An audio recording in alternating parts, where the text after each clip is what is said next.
Siap semua?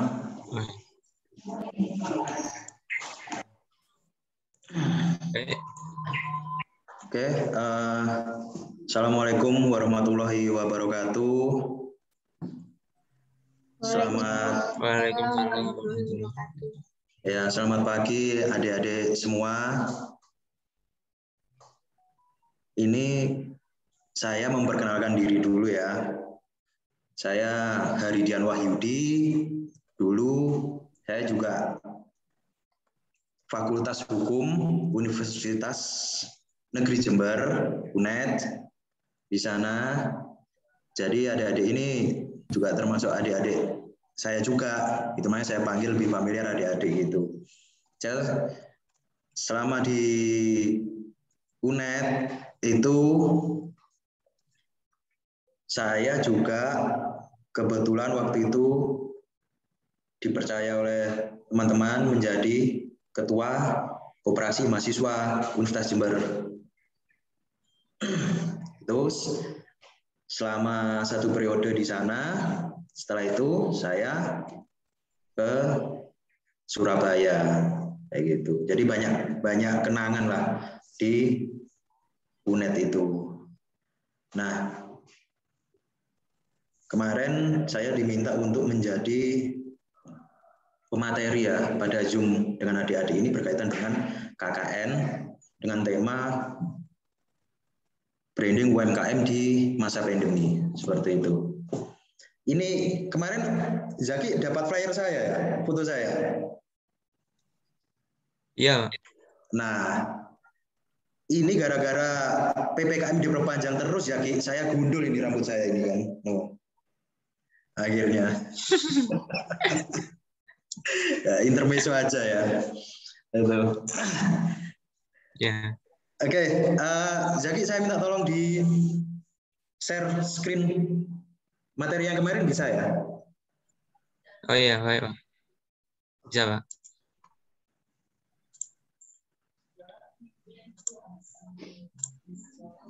Apakah sudah terlihat Pak? Oke, sudah. Baiklah. Pagi ini menjelang siang kita membahas tentang branding produk UMKM di masa pandemi. Seperti itu. Ini adalah tema kita pada hari ini. Next, Yaki. Saya ingin memberi gambaran tentang situasi pandemi saat ini ya. Artinya pandemi sekarang ini betul-betul merubah perilaku dan cara berbelanja di masyarakat kita. Seperti itu. Jadi di saat COVID-19, krisis COVID-19, itu adik-adik bisa lihat di sini banyaknya yang di atas itu ya, banyaknya korban nyawa akibat COVID melahirkan masyarakat baru yang penuh empati, welas asih dan syarat solidaritas sosial. Jadi empathic society di sini semakin meningkat ketika adanya pandemi seperti ini. Hal-hal yang dulu tidak kita pikirkan dan tidak dilakukan oleh masyarakat itu sekarang mulai sedikit demi sedikit dilakukan dan menjadi suatu kewajaran di tengah masyarakat kita. Ini mungkin kalau di daerah-daerah tidak terlalu terasa ya, tapi kalau yang di perkotaan itu sangat terasa sekali. Karena apa? Di daerah-daerah itu masyarakatnya sedikit banyak masih mempunyai lahan. Artinya untuk memenuhi kehidupan sehari-hari, kebutuhan sehari-hari itu sedikit banyak masih bisa. Tapi itu berbeda di kota. Ketika semuanya harus diperoleh dengan cara membeli, memakai uang. Sedangkan akibat dampak dari COVID-19 ini juga menerpa perekonomian. Seperti itu. Akhirnya melahirkan banyak masyarakat yang mempunyai empathic society, yang berjiwa sosial. Terus stay home. lifestyle, menjadi gaya hidup baru. Gaya hidup baru, tinggal di rumah dengan aktivitas walking, living, playing, karena adanya social distancing.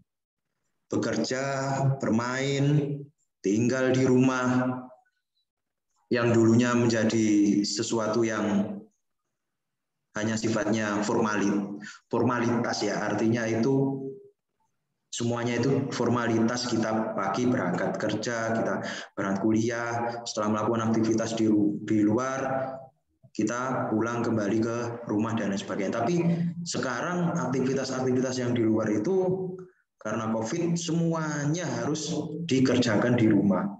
Berbagai kepentingan pekerjaan, kepentingan kalau punya anak, sekolah pun akhirnya dilakukan di rumah. Akibat dari itu, akhirnya mau tidak mau, kita juga harus yang namanya go virtual. Jadi dengan adanya COVID-19 ini, konsumen cenderung menghindari kontak fisik manusia. Mereka berpilih menggunakan media virtual atau digital. Kita tahu ya, beberapa marketplace itu adik-adik itu mengalami peningkatan pembelian atau peningkatan belanja dari masyarakat itu sangat luar biasa sekali. Begitu adanya pembatasan kegiatan di luar, terus WFH juga, itu mengalami peningkatan sangat luar biasa, berkali-kali lipat. Artinya perilaku konsumen pun sedikit demi sedikit mulai bergeser, mulai berubah. Seperti itu. Terus yang ke bawah, mengacu ke piramid Maslow, konsumen bergeser kebutuhannya dari aktualisasi diri ke dasar piramida, yaitu makan, kesehatan, dan keamanan jiwa raga. Sebelum COVID, itu konsumen ya, artinya masyarakat itu lebih suka di luar, lebih suka aktualisasi diri, lebih suka kalau bahasa itu ada pencitraan diri, seperti itu, dengan melakukan kegiatan-kegiatan di luar rumah.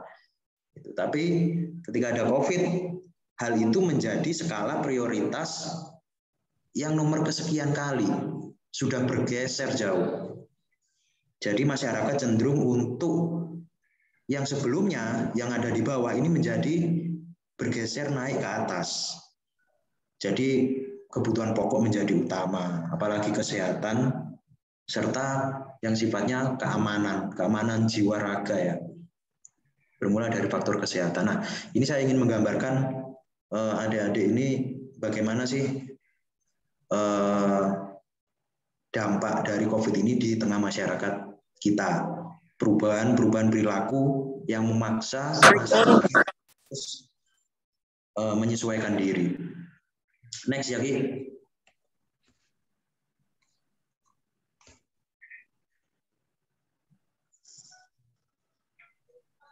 Nah, ini adik-adik. Consumer mega shift di saat krisis COVID-19. Jadi di sini adik-adik kan bisa lihat sendiri ya. Mulai ini lebih di breakdown lagi ya, lebih dijabarkan lagi. Bagaimana sih perilaku konsumen saat COVID-19 ini, krisis COVID-19 ini. Kalau kita yang pertama stay home lifestyle seperti tadi, akhirnya memaksa harus di rumah, melakukan pembelanjaan secara online. Tidak hanya pembelanjaan yang sifatnya kebutuhan sekunder, bahkan pembelanjaan yang sifatnya kebutuhan primer pun di kota-kota besar itu juga dilakukan secara online. Menjadi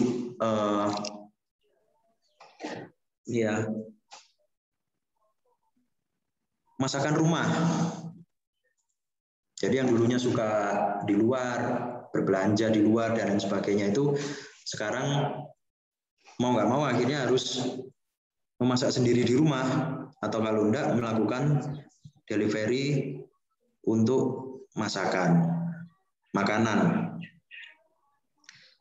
Terus di sini frozen food di ini ya di beberapa UMKM kita itu yang awalnya tidak kepikiran untuk melakukan packaging secara frozen itu sekarang sudah mulai melakukan. Sebelumnya mereka tidak melakukan hal itu, tapi tidak mau akhirnya melakukan pengemasan produk mereka dikemas frozen food itu tadi. Artinya apa? Ketika konsumen membeli produk itu memang harapannya bisa disimpan. Nah, itu mulai dilakukan beberapa pelaku-pelaku usaha ya. Terus di sini juga ada akhirnya TV, self-care, Zoom, workplace, dan lain sebagainya. Pokoknya semuanya dilakukan di rumah lah. Nah, terus di sini juga yang kedua ke piramid. Ini kalau saya ambil cuplikan saja. Nanti kalau menerangkan piramid ini panjang sekali. Jadi yang piramid bawah itu intinya kebutuhan dasar manusia paling dasar itu berubah semua. Halal menjadi yang utama, pendekatan agama akhirnya menjadi yang halal, yang kemarin sebelumnya abu-abu dan lain sebagainya sekarang lebih ditekankan makanan halal. Di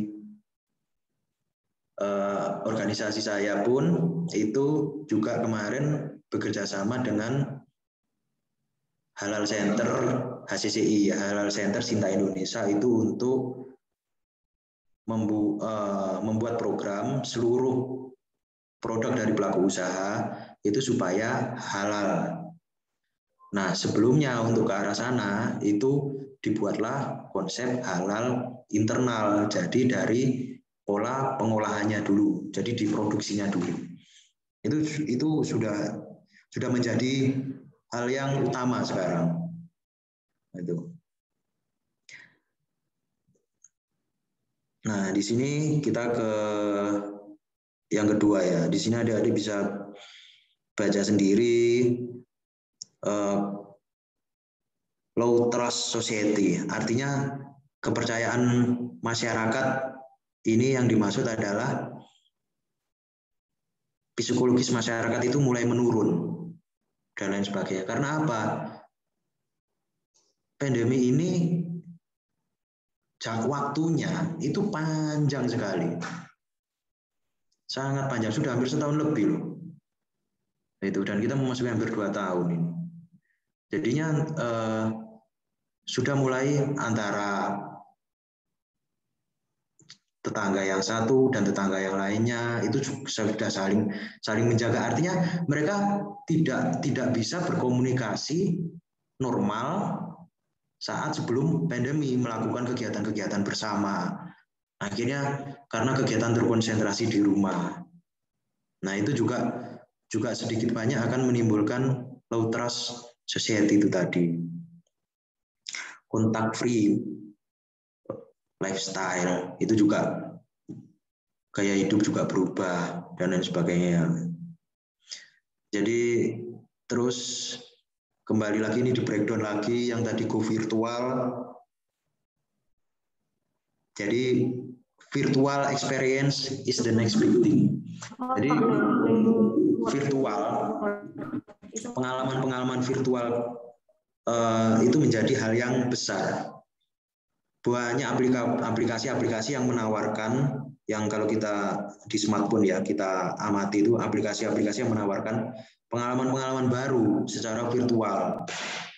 Pengalaman-pengalaman baru secara live, termasuk metode Zoom ini tadi.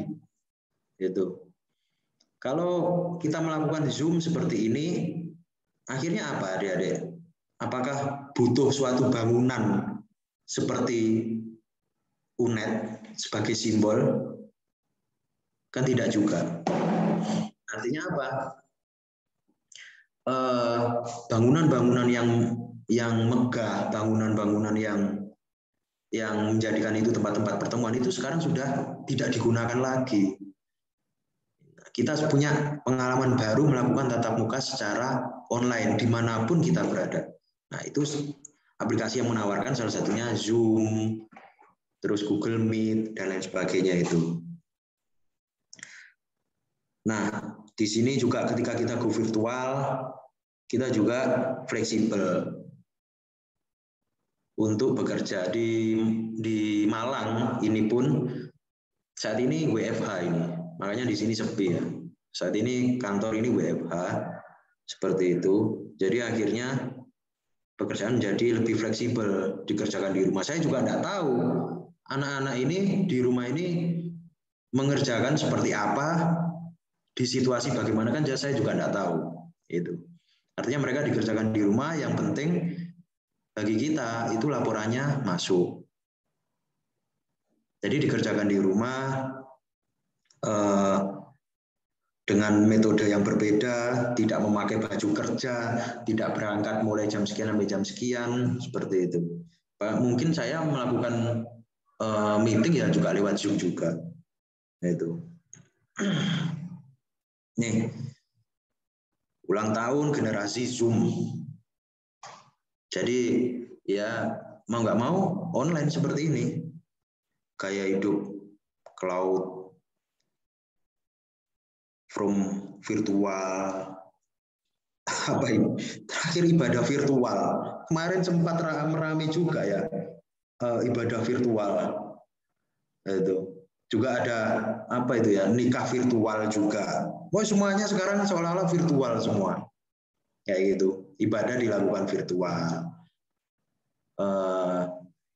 Yang terbaru kemarin waktu kita peringatan 17 Agustus, itu pun saya juga melakukan secara virtual. Saya berdiri, juga ada Bapak Ibu yang lainnya, itu dilakukan secara virtual juga. Banyak akhirnya sekarang dilakukan secara virtual. Terus yang kuning, empathic society. Jadi empati ya dari masyarakat. Orang tua yang sebelumnya bekerja di luar dan sebagainya, melakukan aktivitas di luar, baik itu pekerjaan, bertemu dengan klien, bertemu dengan relasi, pun sekarang dipaksa harus melakukan semua itu dari rumah. Artinya apa? Sebetulnya bagi keluarga hal-hal seperti ini juga ada sisi positifnya. Ketika ini ya, ketika sang pencipta menurut ada suatu kejadian itu pasti dimaknai ada sisi negatif dan ada sisi positifnya. Seperti itu. Bisa jadi hal ini menjadikan sisi positif ketika sebelumnya orang tua bekerja sibuk di luar dan sebagainya, akhirnya menjadi orang tua yang bisa meluangkan waktu dengan anak-anaknya karena kesehariannya akhirnya ketemu dengan anak-anak mereka. Itu menjadi lebih religius, menjadi religius, mendekatkan diri kepada Tuhan dan lain sebagainya karena waktunya lebih banyak. Itu. Nah, itu ini lebih di breakdown lagi dari penjelasan yang di awal tadi. Next ya, Ki.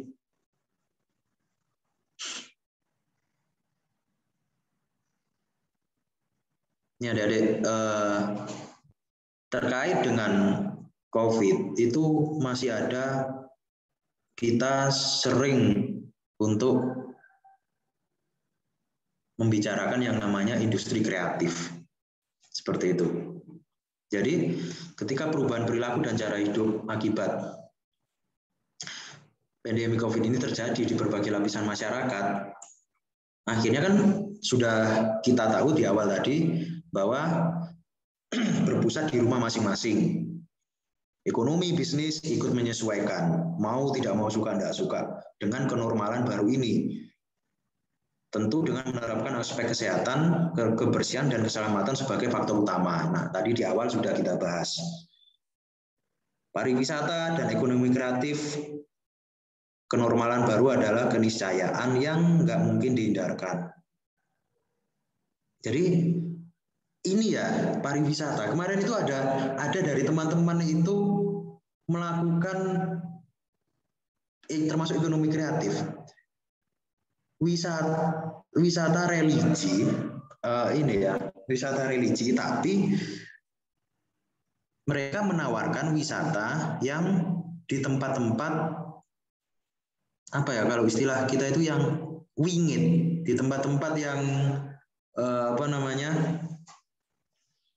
yang serem, yang wingit seperti itu. Jadi wisata religinya model seperti itu ditawarkan.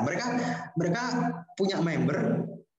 Jadi member ini itu membiayai kegiatan-kegiatan ini dan mereka request mau ke arah mana.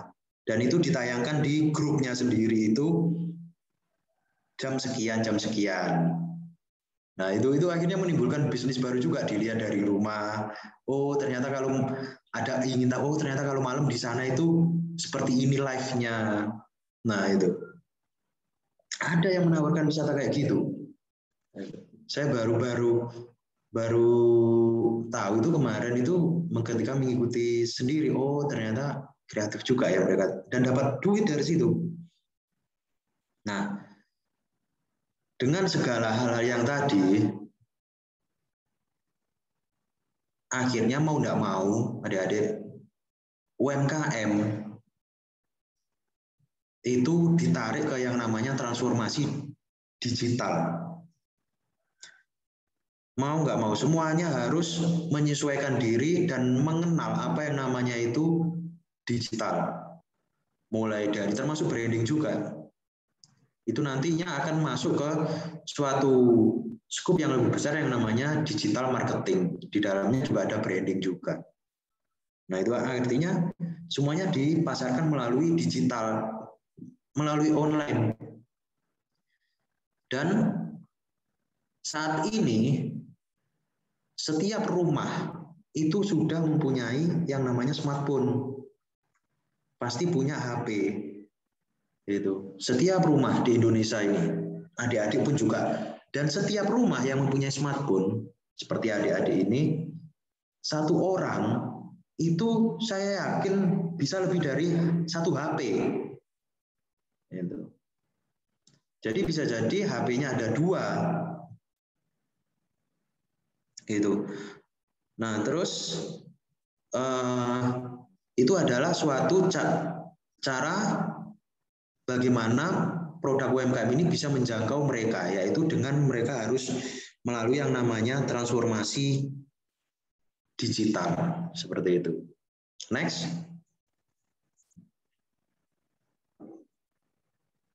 Nah, adik-adik, ini ya. Ini kenapa saya gambarkan seperti ini? Ini adik-adik tahu apa? Zaki tahu apa, Zaki? Ini olahraga apa ini? MMA ya, Mbak. Tarung bebas ya? Iya. Iya.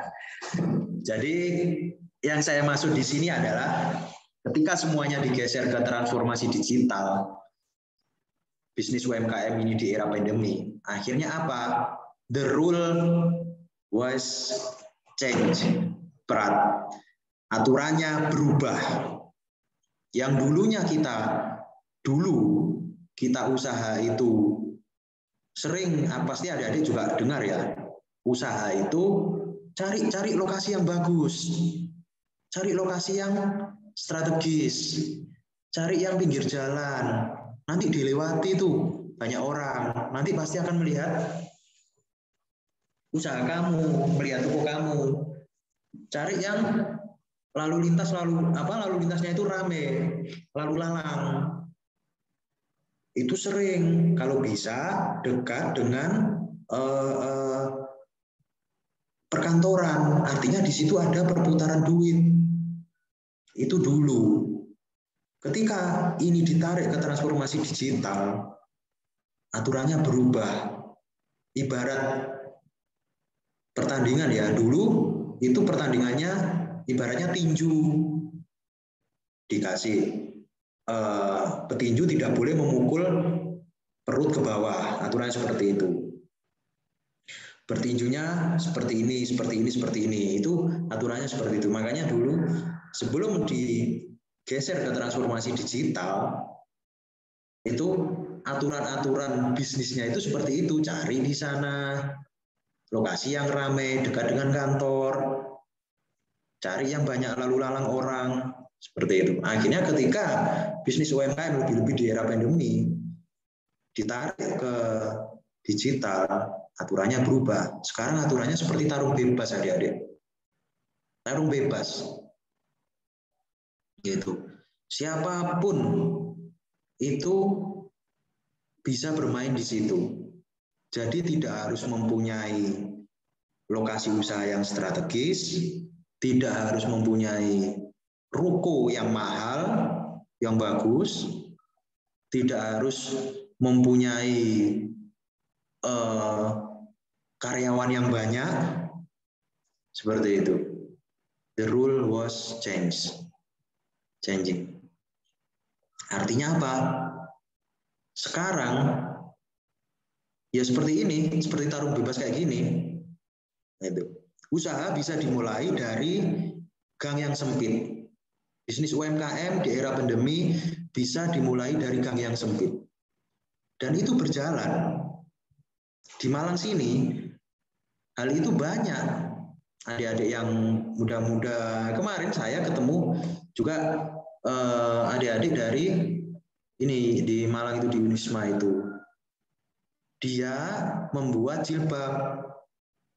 Nah, yang menjahit itu di kampungnya, jadi memberdayakan ibu-ibu di kampungnya. Ini bisa jadi nanti inspirasi adik-adik juga, memberdayakan ibu-ibu di kampungnya.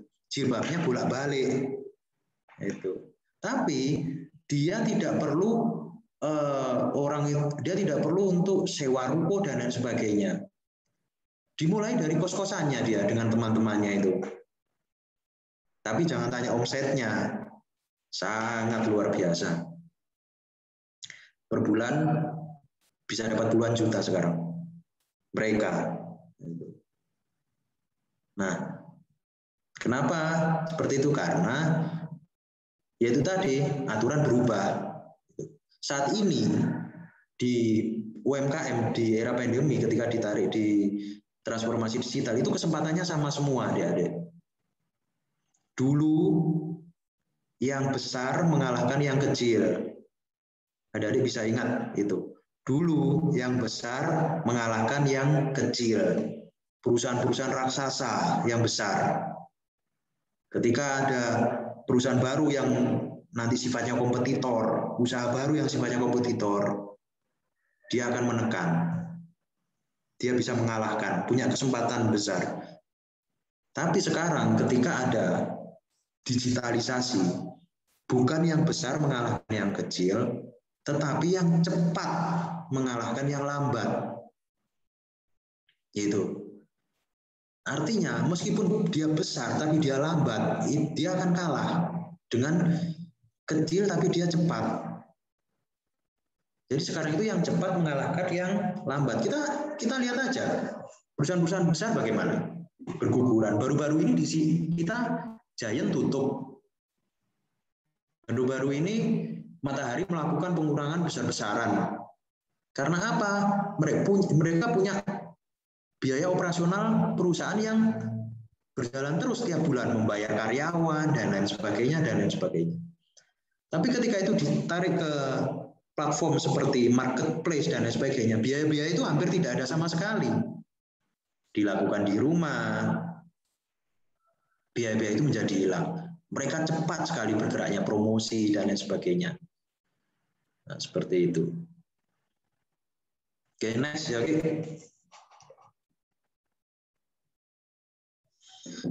Oke, ini sedikit ya. Ini untuk bisnis UMKM, untuk usaha. Dulu bisnis kekunoan itu fokusnya persaingan. Tetangga punya usaha ini, persaingan dengan usaha ini, saling bersaing dan lain sebagainya. Menciptakan produksi ini A, terus menciptakan produksi ini B gitu. Tapi itu menjadi tidak berlaku saat ini, adik-adik. Jadi sekarang ini ada value creation. Jadi harus ada nilai kreativitas nilainya. Sekarang bisnisnya itu peningkatan kualitas hidup, menyelesaikan masalah hidup, kekinian, dan status. Adik-adik bisa lihat Indomaret, Alfamart. Indomaret, Alfamart. Di situ ada Indomaret, sebelahnya Alfamart. Mereka itu seperti sehidup semati pokoknya itu ya. Seperti udah benar-benar sepasang kekasih yang ada Indomaret, oh ada Alfamart, kayak gitu. Nah itu, mereka sebetulnya nggak bersaing loh. Mereka nggak fokus pada persaingan. Dari masuk Indomaret akan beda pelayanannya dengan Alfamart. Dan mereka tidak merasa tersaingi satu sama lain. Karena mereka sama-sama memegang ini tadi, menyelesaikan masalah. Toko yang kecil, orang mudah untuk memilih barang sendiri. Mereka punya program-program sendiri. Kekinian, tinggal ambil-ambil barang, bawa ke kasir. Seperti itu. Status bisa jadi belanja di mana? Oh, di Indomaret. Terus menjadi sesuatu yang biasa. Itu. Jadi status. Beli sabunnya di mana? Di Indomaret. Oh, berarti orang menganggap ini sudah ini ya, kemampuan finansialnya lumayan. Itu hal seperti itu. Tuh. Jadi dulu kalau dulu kuno itu saling bersaing. Sekarang sudah tidak ada, bisa berdampingan. Nah ini juga yang menjadi concern bisnis UMKM saat pandemi. Mereka tidak bersaing. Bagaimana mau bersaing di marketplace itu bisa dilihat segitu banyaknya alternatif. Akhirnya, maksudnya alternatif dari produk yang sama ya. Akhirnya mereka lebih meningkatkan pada kualitas hidup. Itu artinya gimana sih produk saya bisa meningkatkan kualitas hidup si pemakai. Jadi ke unique value, kalau bahasa kita ya, itu unique value proposition-nya. Jadi nilai uniknya itu apa? Peningkatan kualitas hidup seperti apa? Ini bukan produknya, tapi pemakainya. Terus menyelesaikan masalah hidup. Ini masalah pemakainya. Contoh produk sepatu. Oh, pemakai saya ini suka lari tiap hari. Nah, gimana produk UMKM ini seperti yang di Mojokerto, sepatu-sepatu itu bisa menyelesaikan masalah pemakainya. Sepatunya kuat, sepatunya fashionable. Nah, itu kekinian dan status. Tadi sudah saya jelaskan. Itu adik-adik. Next ya, Kim.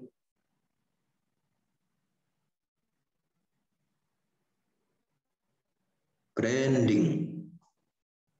Jalan.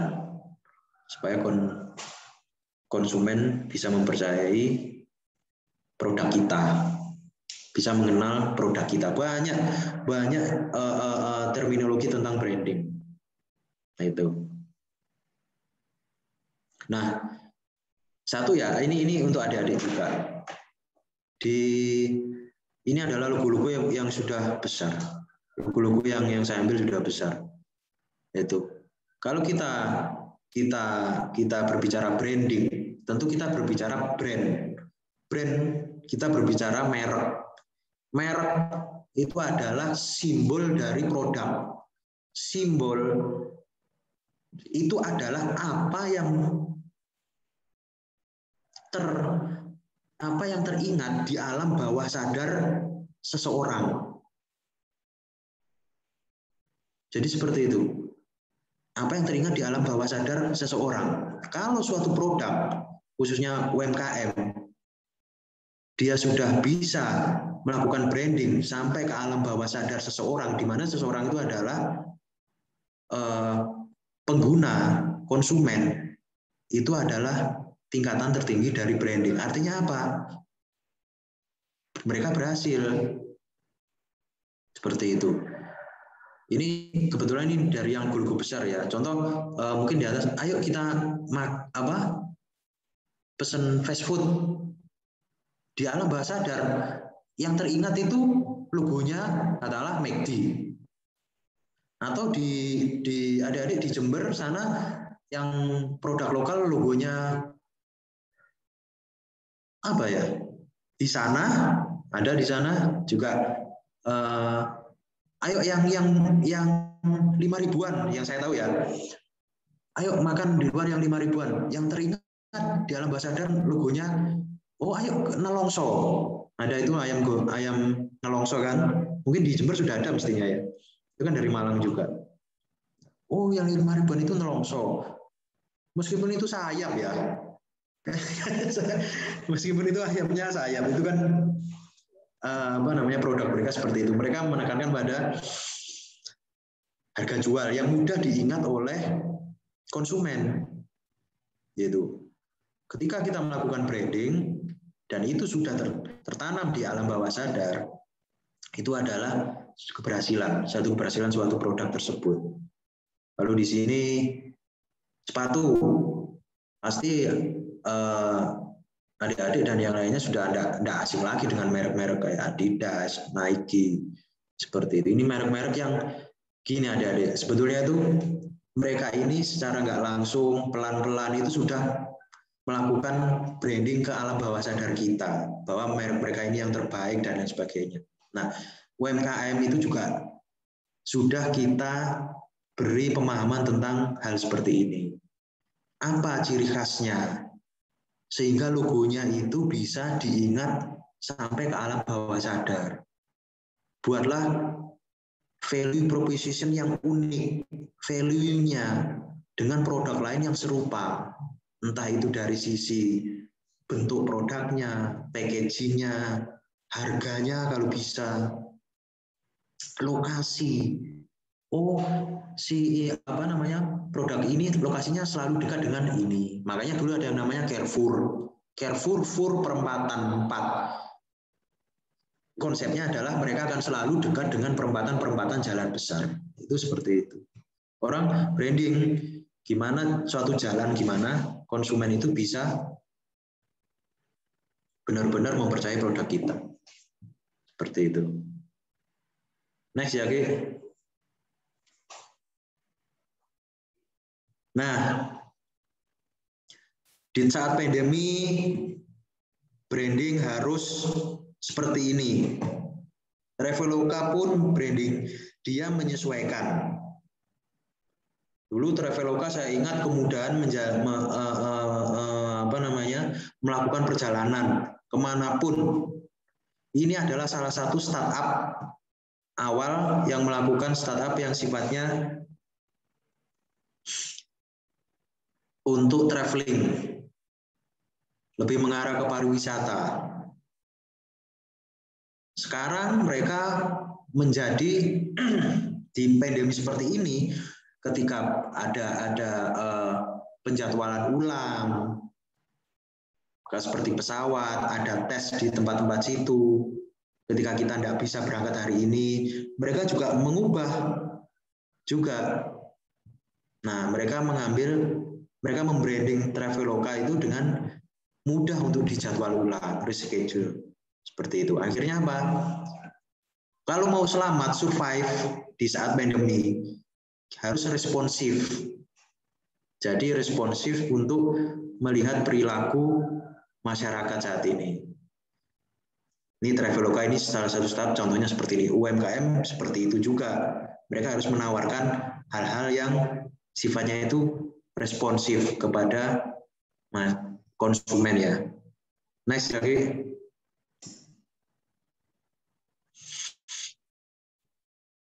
Produk, service. Sekarang ini banyak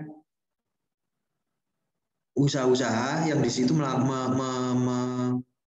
melakukan servis untuk hal-hal yang sifatnya kesehatan, gratis, bahkan ada yang menggratiskan itu. Nah, ini salah satu startup juga, Alu Dokter. Nah, mereka juga melakukan hal-hal seperti ini untuk membranding produknya kalau mereka mau survive, tetap dikenal. Seperti itu. UMKM juga seperti itu. Bisa jadi promonya hal-hal yang sederhana, tidak perlu sampai cek-cek yang cek yang seribet ini ya. Bisa jadi ketika ada pesanan, mereka menyisipkan masker, pesanan produknya, dan itu sesuatu yang sifatnya surprise. Konsumen itu sukanya diberi surprise, sehingga mereka akan ada chemistry. Mereka akan mengingat produk kita. Seperti itu. Jadi ketika ada suatu pesanan produk, bisa lewat marketplace, seperti Tokopedia, Shopee, dan lain sebagainya itu. Nah, itu berkenaan dengan isu COVID sekarang ini, dengan hal seperti ini, bisa disisipkan masker di situ. Itu salah satu yang kembali ditarik ke atas tadi ya. Itu empati, bentuk empati kita kepada konsumen kita. Gitu. Next, Yagi. Harga.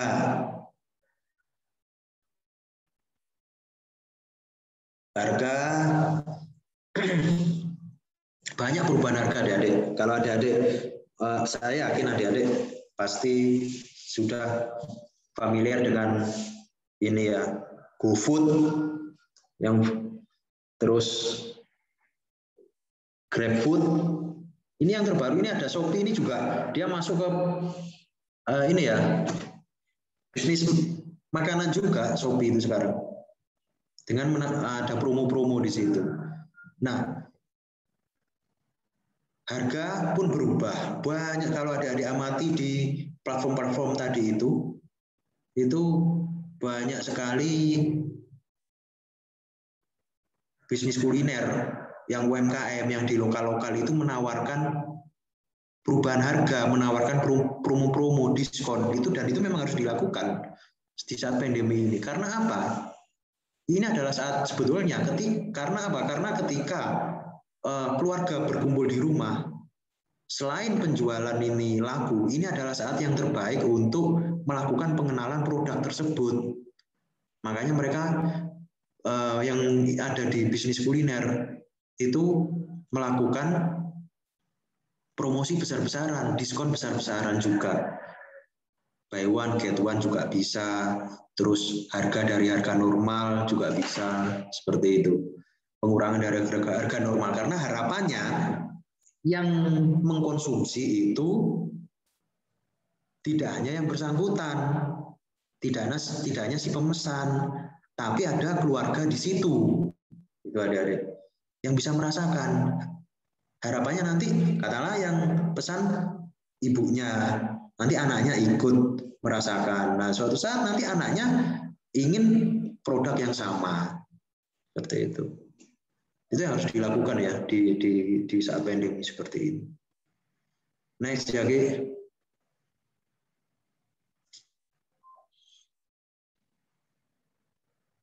Kami siap membantu.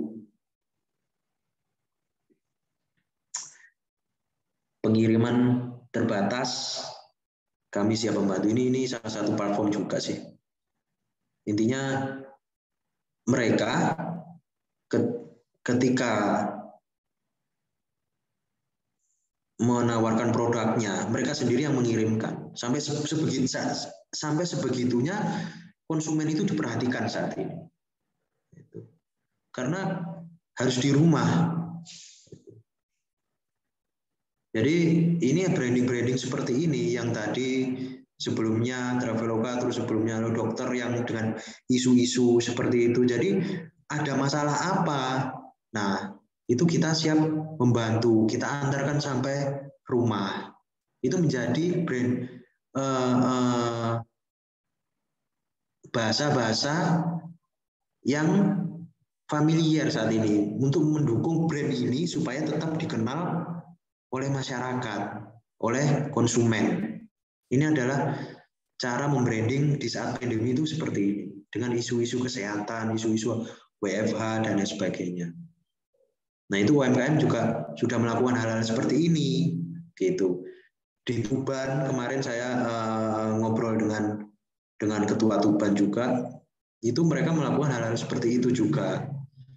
Mereka mengantarkan sendiri produknya ke calon konsumen dengan radius berapa kilometer itu secara gratis. Tidak perlu pakai GoSend dan lain sebagainya seperti itu, platform-platform yang menawarkan pengantaran, tapi mereka antarkan sendiri. Itu sambil diantarkan mereka juga menyisipkan pesan-pesan yang sifatnya pesan-pesan kesehatan, tetap jaga prokes ya, terima kasih dan sebagainya, itu supaya itu adalah masuk bagian untuk cara membranding produk. Brandnya itu supaya tetap diingat oleh konsumen. Next, Zaki. Oke. Nah, itu di sini juga ada hal-hal yang sifatnya seperti ini, gratis, dengan adanya harus di rumah dan sebagainya. Nah, ini yang hal-hal seperti ini harusnya juga dimanfaatkan oleh UMKM juga sebagai pengguna ya. Ini sudah banyak yang menawarkan hal-hal yang sifatnya internet gratis selama sebulan, terus gratis kuota dan sebagainya. Ini tempat, artinya apa? Mereka memberi servis. Kalian bisa melakukan segala sesuatunya dari tempat kalian berada saat ini. Kalian bisa berhubungan dengan orang lain dari tempat kalian berada saat ini dengan memberikan kemudahan kuota-kuota internet seperti ini. Dan hal-hal ini bisa dimanfaatkan oleh pelaku usaha di UMKM seperti itu. Kemarin terakhir saya bekerja sama dengan Telkomsel ya. Itu memberikan untuk katalog digitalisasi katalog produk. Jadi Bapak Ibu pelaku usaha yang memakai nomor dari Telkomsel itu diberikan nanti untuk platform untuk katalog produk mereka. Dan dalam 1 bulan mereka disubsidi kuota dari Telkomsel sampai sebegitunya. Jadi bisnis branding itu tidak hanya ke konsumen juga, tapi juga ke brandingnya mereka lakukan ke pihak-pihak lembaga-lembaga yang lain. Ketika mereka katalog produknya ini sudah jadi, tentu logo mereka ada di situ, brand mereka masuk di situ. Itu akan meningkatkan gengsi daripada produk ini. Artinya produk ini benar-benar brand ini sudah terpercaya bahkan oleh lembaga seperti perusahaan seperti Telkomsel. Itu. Next, Jaki. Empati, berbagi, nah, kepedulian lagi yang disinggung seperti itu, yang menjadikan cara untuk membranding produk mereka. Kita sampai jam berapa ini, Zaki?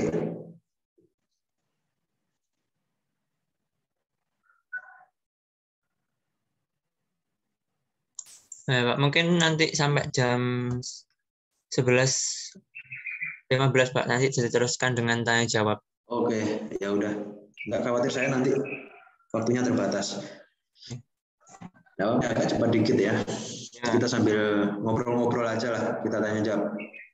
Next, Jaki. Tadi itu saya kira udah ya.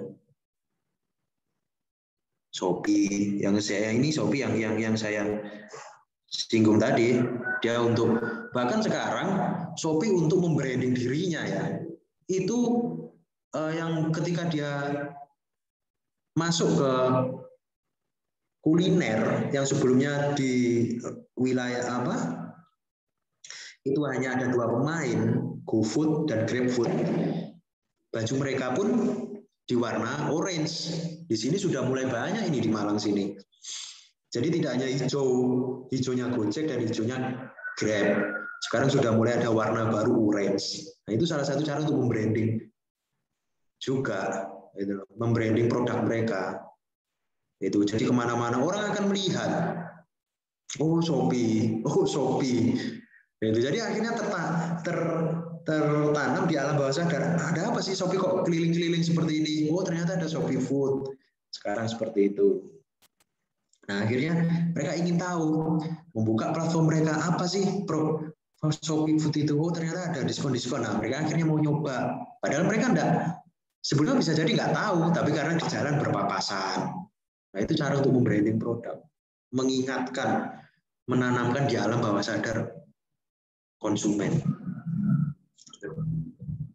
Next Jaki. Oke ini kayaknya sudah yang terakhir ya Dade. Jadi branding UMKM era pandemi harus terhubung media sosial, wajib itu. Adik-adik kalau punya usaha, hidupkan media sosial adik-adik, platform adik-adik, Facebook adik-adik, IG adik-adik. Tidak hanya dihidupkan, artinya connecting juga dengan komunitas-komunitas usaha tersebut. Itu connecting dengan lembaga-lembaga pemerintahan yang menangani usaha tersebut. Adik harus melakukan branding itu. Kalau adik punya usaha atau orang tua punya usaha, lakukan branding. Adik harus membranding supaya brand usaha adik-adik atau orang tua adik-adik itu teringat minimal di wilayah kalian masing-masing. Caranya seperti apa? Adik-adik punya Facebook. Ketika ada, ini simple ya. Ketika ada teman-teman datang, foto di belakang nih, kayak foto yang di belakang ini, terus ada tulisannya usaha dari orang tua kalian. Nah, itu kan salah satu cara untuk membranding juga.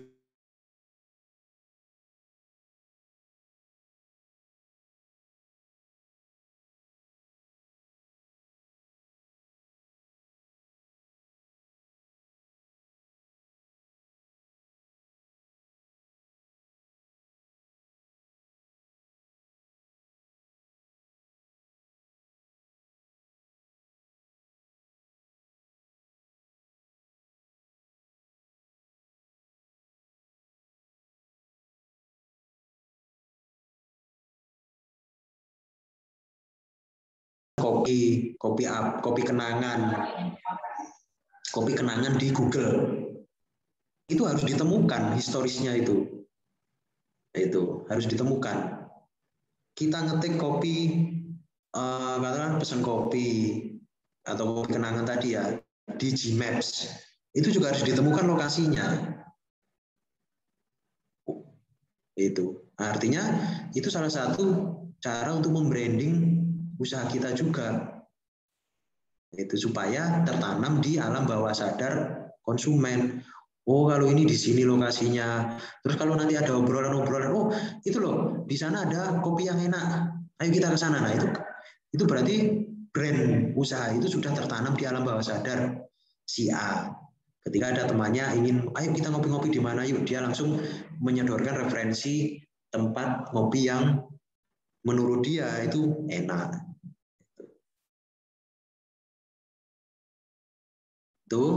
Terus berikan penawaran menarik. Jadi untuk membranding UMKM era pandemi, supaya produk itu tetap bisa digunakan terus-menerus ya oleh konsumen, maka berikan penawaran menarik. Itu berikan penawaran menarik seperti sudah kita bahas di atas tadi, ada diskon. Pokoknya intinya itu kontinuitas. branding ini bisa tetap keluar terus, brand ini bisa tetap keluar terus. Jadi brandingnya ini benar-benar mengena ke masyarakat, beri penawaran menarik, tetap digunakan terus produk ini, sehingga orang akan melihat, tunjukkan empati, masker kita benar-benar suatu kejutan, oh ternyata dia memperhatikan saya ya, gitu. Karena sekarang pandemi, ini kok dikasih masker gratis juga. Terakhir adalah perhatikan branding UMKM era pandemi itu harus memperhatikan perubahan karakter konsumen. Yang saya maksud di sini adalah perubahan karakter itu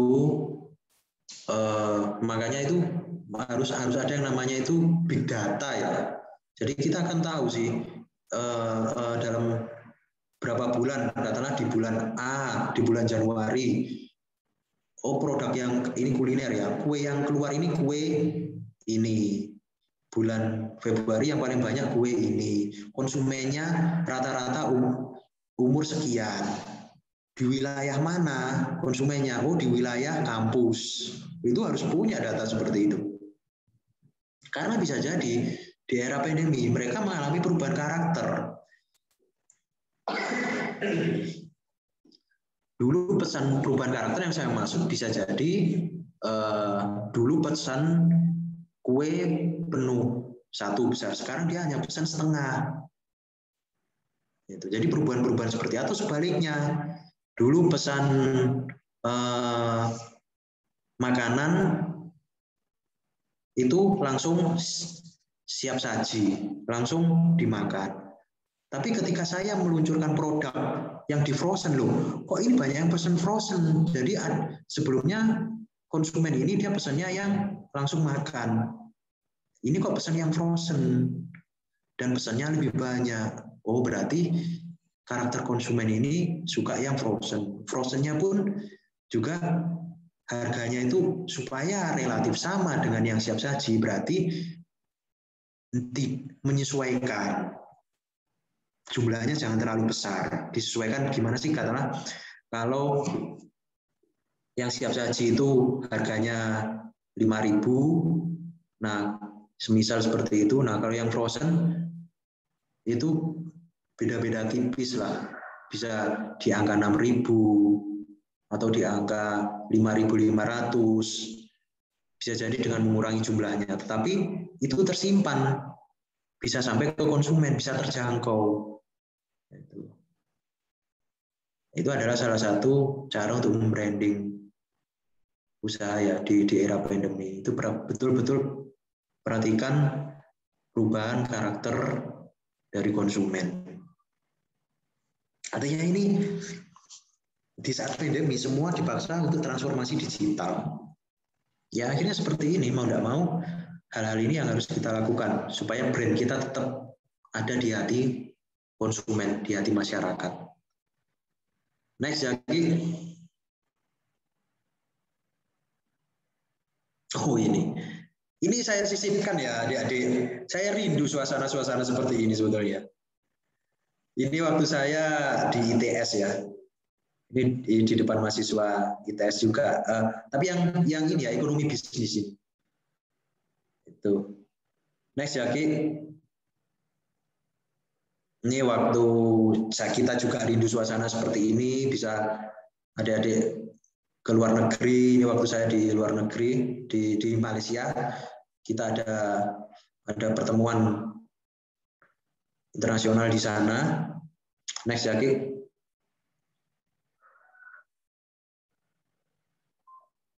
Nah ini dengan IDX Inkubator Surabaya. Nah, itu ya. Ini kenapa foto-foto saya tampilkan. Kita rindu suasana-suasana seperti ini.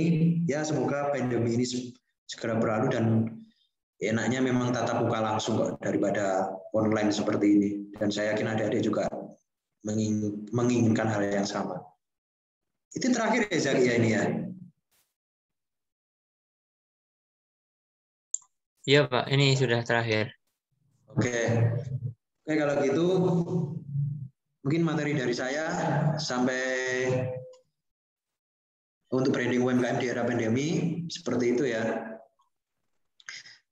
Saya kembalikan ke Zaki sebagai moderator.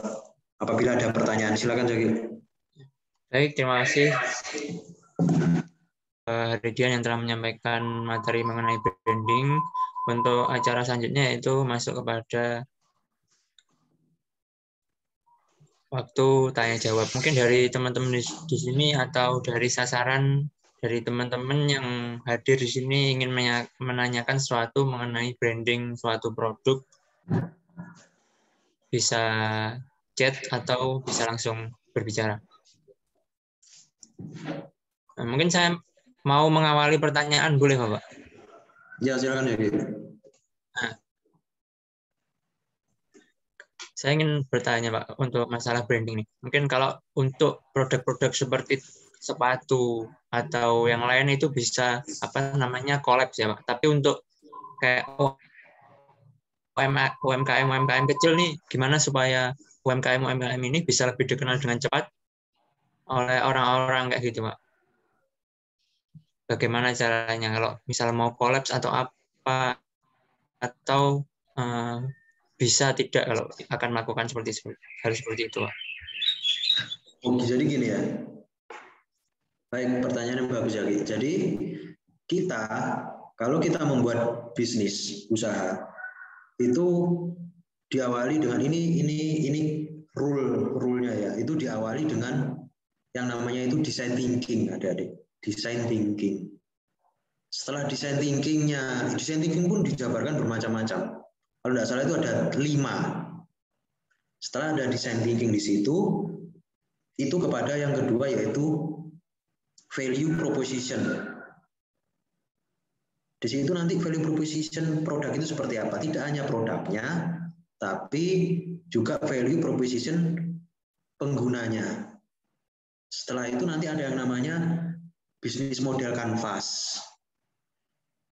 Setelah itu bisnis roadmap dan lain sebagainya itu sampai kalau tidak salah itu 7 atau 8. Nah, itu akhirnya bagaimana posisi produk kita, segmentasi kita. Berkenaan dengan pertanyaan Zaki, bagaimana apa yang dilakukan UMKM supaya tetap produknya digunakan masyarakat, bahkan karena ini hampir kolaps dan lain sebagainya.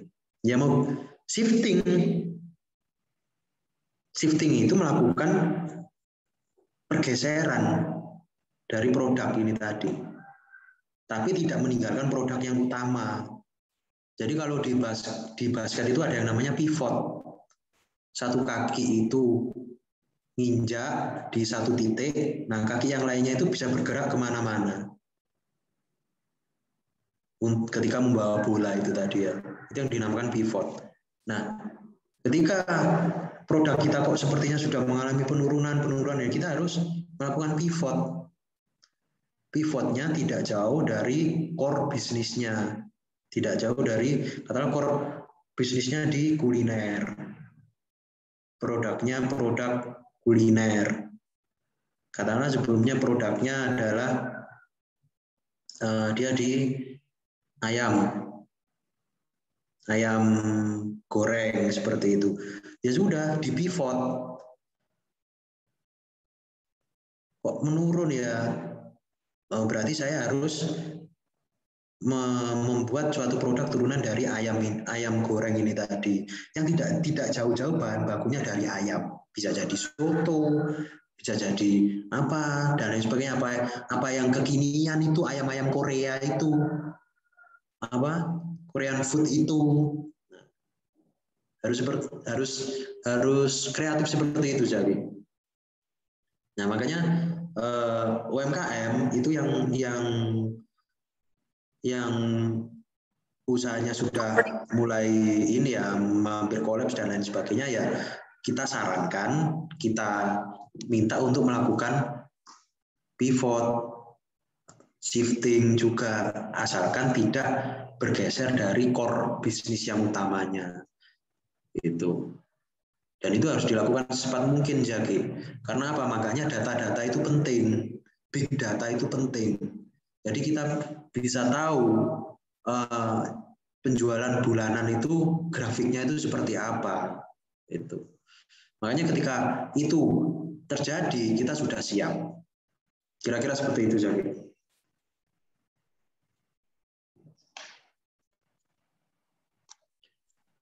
Baik, Bapak. Terima kasih atas jawabannya. Mungkin dari teman-teman yang lain ada yang ingin ditanyakan, bisa langsung on mic aja. Di sini adik-adik ada yang orang tuanya punya usaha?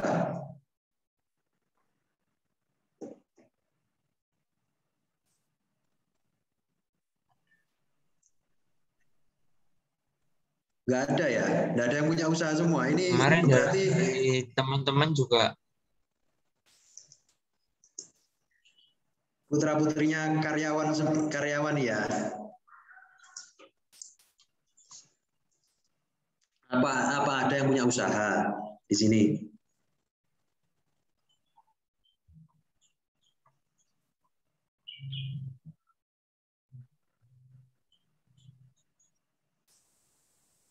Nggak ada yang punya usaha semua.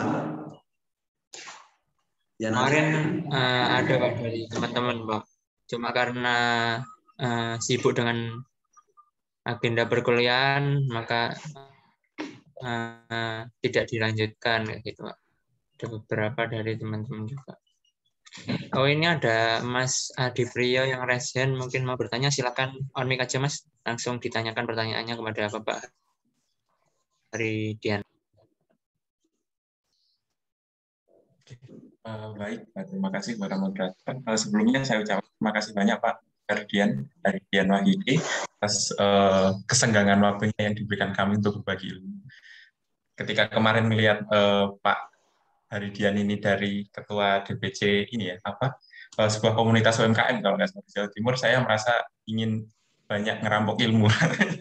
Nah, dan kebetulan sekarang pun sebenarnya sasaran saya pihak UMKM-nya itu sebenarnya pengen hadir, namun karena memang harus berjualan, beliau menitip beberapa pesan saja. Ya, jadi sebenarnya semua di sini kami sasaran UMKM yang terdampak COVID.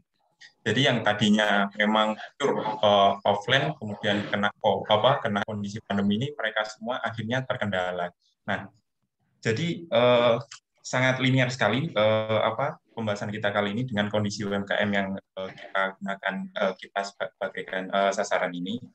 Jadi sebenarnya dari semua yang sudah dijelaskan Bapak tadi mengenai diferensiasi produk, value proposition juga, kemudian ada nilai empati. Nah, sebenarnya untuk kami para UMKM kecil lah, istilahnya lebih ke mikro masian ini Pak. Ini sebenarnya apa sih yang perlu diperhatikan atau faktor fundamental apa yang perlu dibentuk terlebih dahulu sebelum kita mencakup aspek yang begitu luas seperti itu. Karena memang nyatanya mentransformasikan ke digital ini memang sangat agak memaksa ya, seperti itu. Mungkin itu. Terima kasih. Oke. Terima kasih Adi. Jadi saya yang pertama tadi saya di DPW Jawa Timur. Kebetulan saya kalau bahasa organisasi itu sekjen ya, di sekjen DPW Jawa Timur UKM Nusantara. Untuk Jember itu ketua DPD-nya itu Pak Rendra. Pak Rendra ini yang punya oleh-oleh primadona. Itu Pak Rendra yang di Jember, beliau. Nah, ini ya menjawab yang pertanyaan kedua. Itu kalau untuk yang mikro, usaha-usaha yang mikro, saya betul-betul menyarankan gabunglah ke komunitas-komunitas. Karena apa? Ketika kalian masih mikro, itu kalian bukan tidak mungkin ya, akan sangat kesulitan, akan sangat memerlukan effort yang besar ketika kalian berjalan sendiri. Nah, itu. Gabunglah ke komunitas-komunitas UMKM di tempat kalian.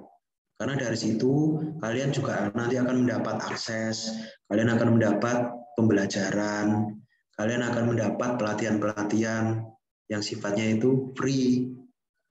Dan juga nanti yang mikro ini juga mendapat hal-hal atau ilmu-ilmu yang skalanya sudah naik gitu. Jadi makanya kalau kebetulan saya kan juga punya media namanya loveusaha.com ya, love usaha. Ini aja Pak. Saya sharing ini aja. Oh, bentar. Ini kebetulan ada ininya enggak? Virtual background. Oh, enggak ada di sini. Jadi kalau itu bisa lihat ketik di Google love usaha gitu aja, itu pasti akan sudah muncul di situ media kita. Nah, itu untuk mikro itu memang seperti itu. Jadi di love usaha sendiri pun saya juga membantu Bapak Ibu pelaku usaha untuk membuat suatu artikel cerita usaha di mana di situ ada soft selling-nya. Itu adik-adik.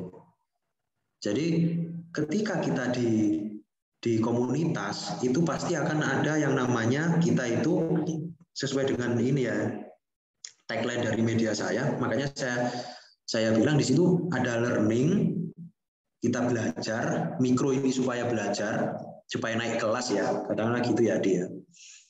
Mikro ini learning, kita bisa networking di situ, dan harapannya kita bisa growing, kita tumbuh bersama. Nah makanya adik-adik kalau punya usaha yang mikro, cepat masuk ke komunitas. Itu nanti akan mendapatkan itu tadi, kita harus learning, kita belajar, kita network, dan kita bisa tumbuh bersama. Itu. Kalau yang sudah tertata sistemnya dan lain sebagainya, biasanya di komunitas dia ada mentor-mentornya gitu Adi. Ada mentoringnya juga kayak gitu. Kalau di Malang sini ada seperti komunitas itu ya, SBC, Sukses Berkah Community, atau komunitas. Kalau saya yang di organisasi saya itu UKM Nusantara, itu juga suatu komunitas UMKM level nasional kayak gitu. Mungkin itu ya dia, itu dilakukan dulu. Baik Bapak, terima kasih atas jawabannya.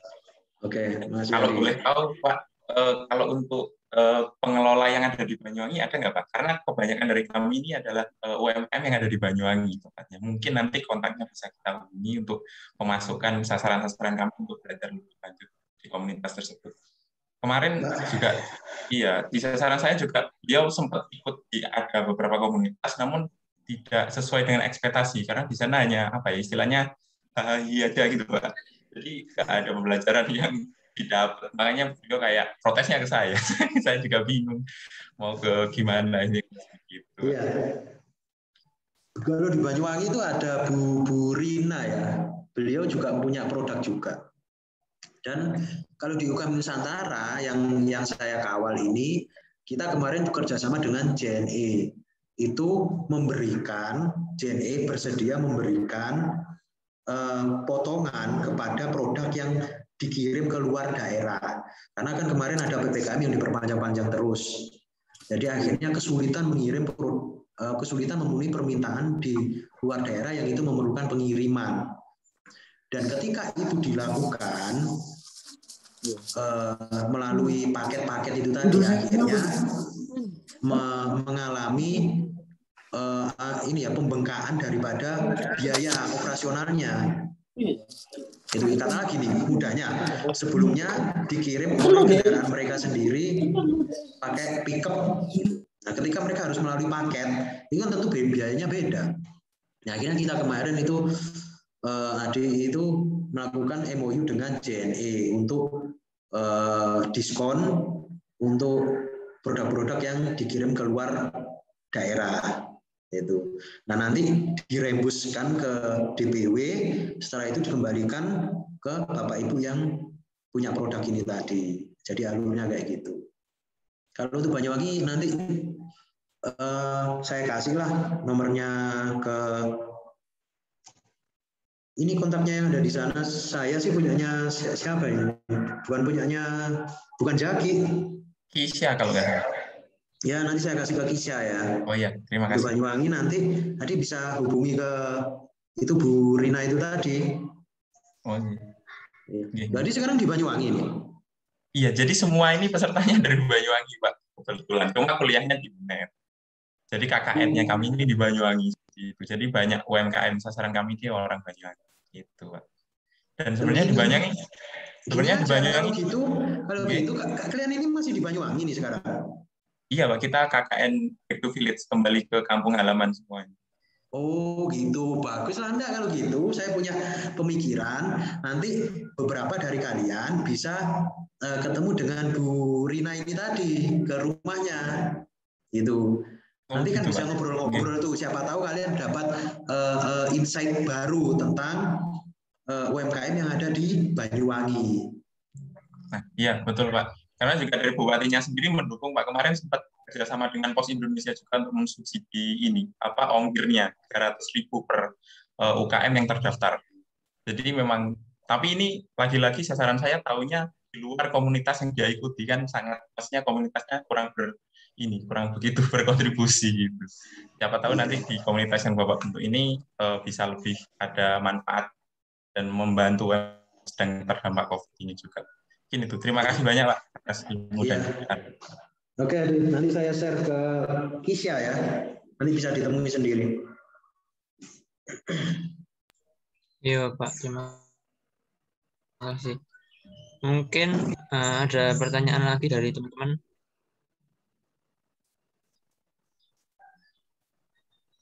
Atau Aditya. Iya, Bapak. Aditya raise hand itu ya.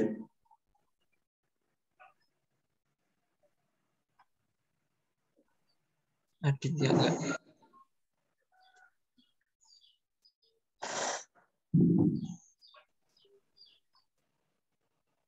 Kalau di saya tidak ada. Udah ada. Apakah ada yang ingin bertanya lagi mungkin dari teman-teman yang ada di sini?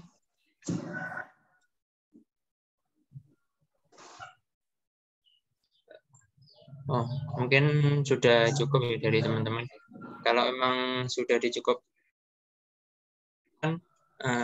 sebelumnya saya berterima kasih kepada Bapak Haridian yang sudah berkenan memberikan materinya, meluangkan waktunya untuk memberikan pengetahuan kepada kami, mahasiswa yang mengikuti KKN Back to Village kelompok 7, dan juga sasaran-sasaran kami yang nantinya akan kita bantu untuk menjalankan usahanya agar di masa pandemi ini bisa lebih berkembang lagi.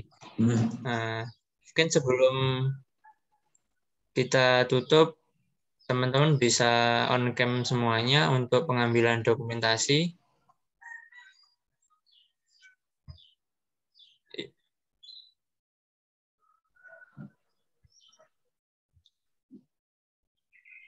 Ya.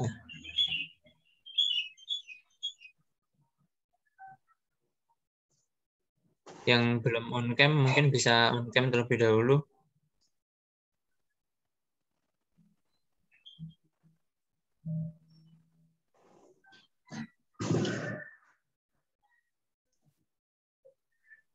Oke. Saya hitung ya. 1, 2, 3.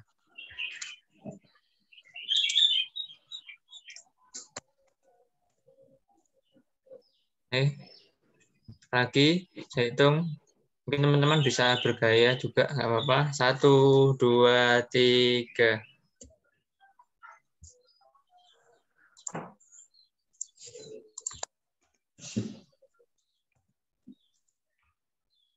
Oke, terima kasih untuk teman-teman semuanya, dan juga saya ucapkan sekali lagi terima kasih kepada Bapak Haridian atas pemaparan materinya. Mungkin acara webinar mengenai branding ini kita cukupkan sampai di sini. Saya selaku moderator juga meminta maaf apabila ada kesalahan dan kata-kata yang saya ucapkan wassalamualaikum warahmatullahi wabarakatuh. Waalaikumsalam. Semangat ya. Waalaikumsalam warahmatullahi wabarakatuh. Terima kasih Terima kasih banyak, Pak Bapak. Haridian. Oke, terima kasih. Tetap sehat dan semangat adik-adik. Sehat terus, Pak. Baik Pak.